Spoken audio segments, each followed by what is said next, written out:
Welcome to another episode of Eco Talk Rewired, and today we're talking fire safety.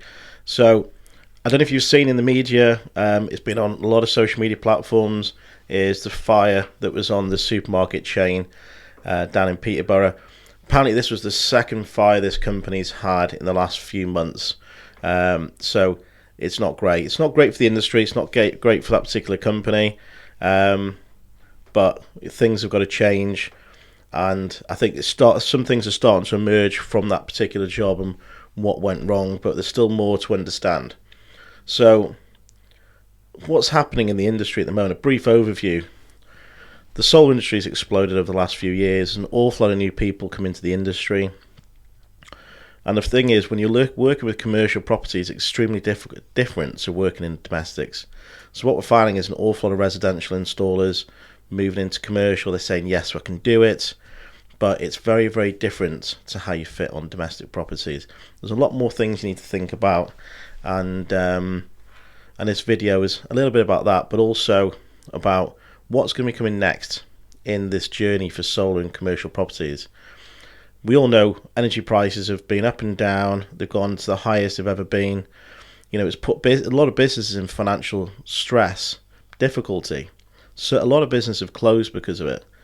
But those businesses that have survived, pretty much all of them are looking at ways to reduce their costs because, you know, it's just not sustainable. So a lot of them are looking at solar panels to help reduce that burden, take some of that cost out of their overheads to allow them to continue to trade. And especially at the moment with solar prices being particularly low right now, we've seen paybacks as, you know, sub 3 years in some installations. So it's a very, very, very good proposition for businesses wanting to reduce energy. But again, we're seeing an awful lot of people coming in, don't know what they're doing, and they're fitting cheap equipment, which is a fire risk. Then the connections aren't being done properly. We're seeing an awful lot of bad workmanship, which is causing so many problems. This isn't the first solar fire we've seen, nor it will be the last. But there's a lot of things that can be done to stop it.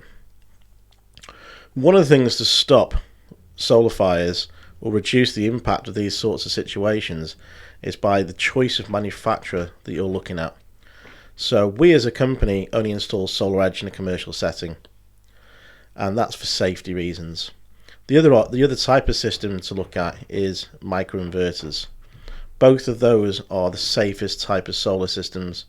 So much so in America, in most states, you're not even allowed to fit traditional string systems. So a string system is something that most companies will fit because it's the cheapest option. Where we're different, we're not scared of presenting to someone the right solution. Even if it's more, we're not scared because we know it's the right solution. We know it's the right thing to do for that business. But what we're finding is a lot of people coming in, they're trying to win the business, cheapest quote, cheapest equipment. It's not great, and workmanship's poor. Most solar fires are caused by DC arcing, and that's because there's a poor connection up on the roof, and which leads to a module fire, and then it spreads. So Zurich have just launched a white paper, which they're now looking into further advanced advice on fitting of solar panels on roofs. It's going to get an awful lot more difficult to fit solar panels on commercial properties, and us as a business, we're going to be at the forefront of that. But some of the things they're looking at is fire suppression, so sprinkler systems on the roof. Sounds crazy, but these are the sort of things we're now having to do. Making sure, and this is quite a small thing, making sure you've got gaps between rows. If you've got like a flat roof system, the gaps between the rows are increased. So if there is a fire, it doesn't spread to the next row, so it's contained within a row. Systems linked to fire alarms. You know, we've implemented this week that all new commercial systems will come with the SolarEdge fire safety switch. So there'll be an easily positioned fire safety switch that the firefighters can switch the rooftop system off in the event of a fire. or anyone in the building can. So we've implemented that this week as an offer to our clients, and there's other things we're going to be looking at. We're going to read this document in depth, and we're going to look at how we can further improve our offerings to our clients, because as a business that's sort of leading the way, this is the sort of things we have to do. But fire safety is a real big issue within the solar industry, domestic and commercial. And with the increased volumes of systems being installed, it ain't going to go away. So last year, we actually released an article, and this was early last year. The UK Fire Service was responding to 10 solar fires a month. 10. That's a lot of fires. And that it could be an array of different sizes, but that's an awful lot of fires. And since then, more solar's been installed, so the likelihood of that number being increased is even higher. So remember, fire safety is a real thing within the industry. So choosing the right equipment, the right installer is pivotal. And it's so easy to get wrong. The other thing as well, and I put something on my TikTok platform. If you are in a social housing setting, or you're in a situation where you've moved into a new house and you've got a solar battery system, if you've got a battery in the loft, it's not right. They're not safe. They shouldn't be in the loft. They're too heavy, and they get too hot. They're a fire risk.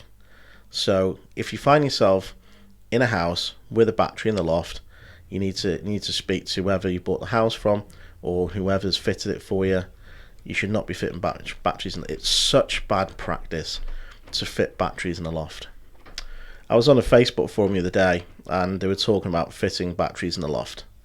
And can you believe, someone was saying they're too heavy to go in a loft. Even getting them through the loft hatch, they're too heavy. Someone was arguing, oh, you just set up a winch. So you've got to set up a winch inside somebody's house to lift a battery through the loft hatch without damaging the roof trusses. It's all bonkers, absolute bonkers. That roof truss wasn't designed to have upwards of 100 kilo point load. It's just some of the things that are going on are crazy. So yeah, batteries in lofts in domestic homes are not good practice. We should not be doing it as an industry, and I guarantee in the very near future that will be banned. But there'll be an awful lot of people who've got them in their loft, and they're a fire risk. So, and I know a lot of social housing schemes have put them in lofts. I know companies local who've been paid to put them in a loft. We won't put them in a loft. I don't want it on my conscience if something happens and we've fitted one in somebody's loft. So fire safety within the solar industry is important on so many different levels. It really is. And nowadays there's no excuse for it. The problem is you've got an awful lot of people in this industry who are looking to just make money from it and have no conscience with it. We're different. I've got a conscience. Yes, we're a business. We have to make money. But we're going to do the right thing by people. We're not here to stitch people up. We genuinely want to do the right thing by customers. And that is why we don't install string systems in commercial properties for starters, because they're not safe. They're not safe technology. And that's why it's Solar Edge for us. That's our chosen technology. And this isn't a Solar Edge advert. This is just us highlighting the technology we use in commercial situations, because Solar Edge have an awful lot of fire safety built into them. They've also got their new Solar Sense built into the optimizers. So they've got temperature sensors monitoring the temperature of the modules on the roof. Amazing technology. So if there is some arcing, it detects the heat and it can shut the system down. Until it's cooled down, it'll start it back up. If it continues, then there's a fault, it'll stay off. So it's a very clever piece of equipment, and this is why we will only use something like that in a commercial property because the risks to that business are crazy. If a business goes on fire and the building, God forbid, was a write-off, that's a big insurance claim. So we don't want it on our conscience. Get the right thing fitted first time, and get the benefits of having a proper system installed, because there's so many people out there installing poor equipment, and then you'll never see them again.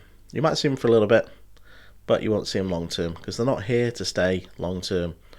We've been in the business 15 years. We know what we're doing. We're here to stay. Our plan is to grow with the industry, but providing quality equipment installed right first time.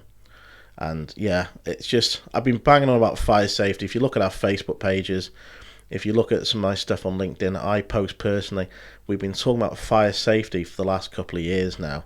It's getting more and more important. And when we're seeing these big commercial fires, it's not great. It's not great for the industry. But going back to the supermarket, it was on a distribution set. It was a supermarket chain, and fire was on their roof of their one of their distribution centres. And it's a relatively new building. It's only been around a few years. But they'd use a plastic bracket on the roof, and one of the initial theories is that there was an initial arc that caused the fire, but because the black brackets that hold the panels in a tilt were plastic, they melted quickly, and that aided the spread of the fire very, very quickly. There's images and videos on social media. You can see it. There was drone footage of it on fire, and it's scary. But they're very, very lucky. But that was a new building, because if that was an old building, that could have been very, very different, because the fire safety levels are not as high as they are today.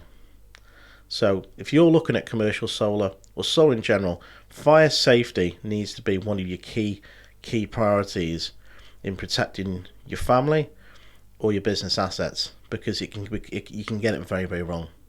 So do your due diligence. Look into the right equipment, such as solar edge or microinverters. They're the safest types of equipment on the market, and ensure you get it fitted by a competent company with experience in commercial work, because there's an awful lot of guys out there who aren't. So fire safety, it's massive. I'm sure we'll be bringing more on this topic as things emerge, and once we've understand more about this white paper, and the outcomes of what Zurich can be looking at. Zurich, one of the biggest insurers in the world, so what they say has a major impact on the industry. And a big thing is maintenance and servicing. Is you have to be, they want you to be you need to have regular maintenance of your equipment. So having a service plan in place is vitally important.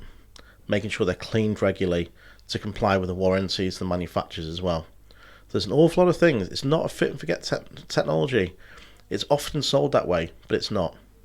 So do your due diligence. Make sure you get the right equipment, the right installer, and you should be fine. But just be careful. Fire safety is a real big thing in the solar industry. I'll see you next time for our next episode of Eco Talk Rewired.